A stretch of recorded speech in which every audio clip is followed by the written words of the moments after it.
नमस्कार दोस्तों, भारत एक सोच देख रहे हैं आप। दोस्तों, आजमगढ़ की लोकसभा सीट जहां पर मुकाबला बेहद दिलचस्प होने जा रहा है, क्योंकि जो सस्पेंस बरकरार था समाजवादी पार्टी की ओर से, उस पर से पर्दा उठ चुका है। और अब जो आजमगढ़ की लोकसभा सीट जहां से कहा जा रहा था कि अखिलेश यादव चुनाव लड़ सकते हैं, वहां से धर्मेंद्र यादव का नाम सामने आ गया है लिस्ट में। धर्मेंद्र यादव, जिनको पहले बदायूं भेजा गया था, बदायूं से उनको हटाया गया, चाचा शिवपाल सिंह यादव को वहां पर भेजा गया, और अब जो लिस्ट आई है उसमें धर्मेंद्र यादव का नाम आजमगढ़ लोकसभा सीट से फाइनल दिखाई दे रहा है, यानी कि फाइनल कर दिया गया है।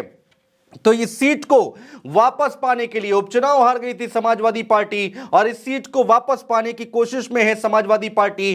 तो वहीं बीजेपी इस सीट को बचाने की कोशिश में है, क्योंकि उपचुनाव हार गई थी समाजवादी पार्टी और बीजेपी से दिनेश लाल यादव निरहुआ ने चुनाव जीता था। जी हां, समाजवादी पार्टी के राष्ट्रीय अध्यक्ष अखिलेश यादव साल 2024 के लोकसभा चुनाव को देखते हुए धर्मेंद्र यादव को आजमगढ़ लोकसभा सीट से उन्होंने प्रत्याशी घोषित कर दिया है। और आजमगढ़ में 2019 का अगर लोकसभा चुनाव हम देखें, 2019 का लोकसभा चुनाव जहां से अखिलेश यादव ने जीत हासिल की थी और दिनेश लाल यादव निरहुआ को हराकर जीत हासिल की थी। ये 2019 का लोकसभा चुनाव हम बता रहे हैं आपको। उसके बाद 2022 का विधानसभा चुनाव आया। अखिलेश यादव ने यहां पर विधानसभा का चुनाव लड़ा और उसके बाद उन्होंने वो सीट छोड़ दी। और 2022 के विधानसभा चुनाव की अगर हम बात करते हैं दोस्तों, तो आजमगढ़ की 10 में से 10 विधानसभा सीटों पर समाजवादी पार्टी ने कब्जा किया। एक भी सीट ऐसी नहीं थी आजमगढ़ की विधानसभा की जहां पर बीजेपी ने जीत हासिल की हो। तो कितना मजबूत गढ़ है समाजवादी पार्टी का, इस 2022 के नतीजों से आप अंदाजा लगा सकते हैं। करहल से विधानसभा का चुनाव लड़ा अखिलेश यादव ने, वहां से जीत हासिल की और उसके बाद आजमगढ़ की लोकसभा सीट से उन्होंने इस्तीफा दे दिया। उसके बाद जब उपचुनाव हुआ दोस्तों, 2022 में जब उपचुनाव हुआ, उसमें भारतीय जनता पार्टी ने एक बार फिर से दिनेश लाल यादव निरहुआ को अपना प्रत्याशी घोषित किया। इधर से समाजवादी पार्टी ने धर्मेंद्र यादव को अपना प्रत्याशी बनाया, लेकिन इस बार समाजवादी पार्टी को हार का सामना करना पड़ा। अब जरा गणित समझिए कि आखिर क्यों हार गई समाजवादी पार्टी आजमगढ़ की सीट। वो आजमगढ़ की सीट जहां पर 2022 के विधानसभा चुनाव में 10 की 10 विधानसभा सीटों पर समाजवादी पार्टी ने कब्जा किया। भारतीय जनता पार्टी एक भी सीट जीत नहीं पाई। वो सीट कैसे हार गई समाजवादी पार्टी? वो सीट कैसे हार गए धर्मेंद्र यादव? वो सीट कैसे हार गए धर्मेंद्र यादव जहां से अखिलेश यादव ने चुनाव जीता? एक समय था जब मुलायम सिंह यादव ने आजमगढ़ की सीट पर चुनाव जीता था। तो वो सीट जो गढ़ कहा जाता है समाजवादी पार्टी का, उसके हार के पीछे का कारण क्या है वो हम आपको बताने जा रहे हैं। बीजेपी प्रत्याशी दिनेश लाल यादव निरहुआ को उपचुनाव में वोट मिले 3,12,768। जी हां, जो पहले नंबर पर रहे 3,12,768। वहीं धर्मेंद्र यादव समाजवादी पार्टी की तरफ से जो लड़ रहे थे, उनको वोट मिले 3,40,089 वोट मिले, यानी कि 3,40,089 वोट पाकर वो दूसरे नंबर पर रहे। खेल कहां हुआ? खेल हुआ तीसरे प्रत्याशी की वजह से। तीसरे प्रत्याशी थे शाह आलम उर्फ गुड्डू जमाली, जो कि बीएसपी के टिकट पर लड़े और 2,66,210 वोट इनको मिले थे।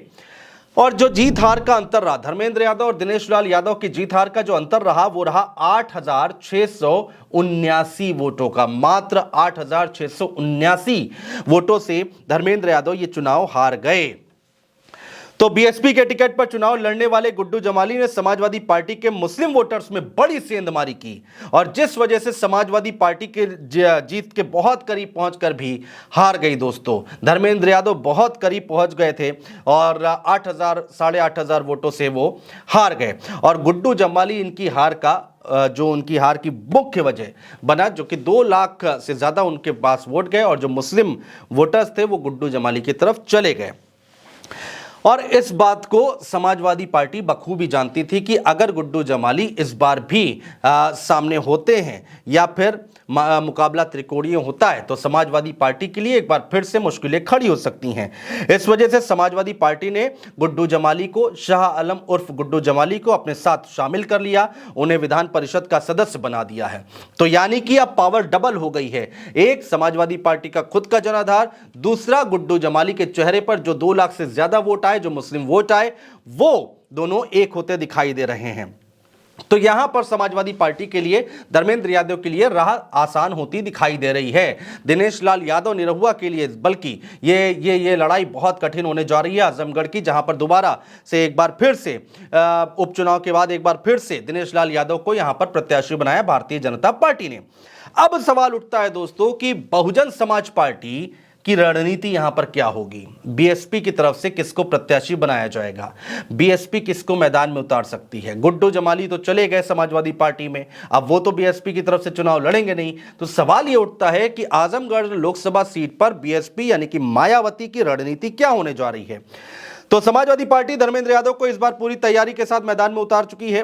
भारतीय जनता पार्टी दिनेश लाल यादव को इस मैदान में उतार चुकी है, आजमगढ़ की धरती पर उतार चुकी है।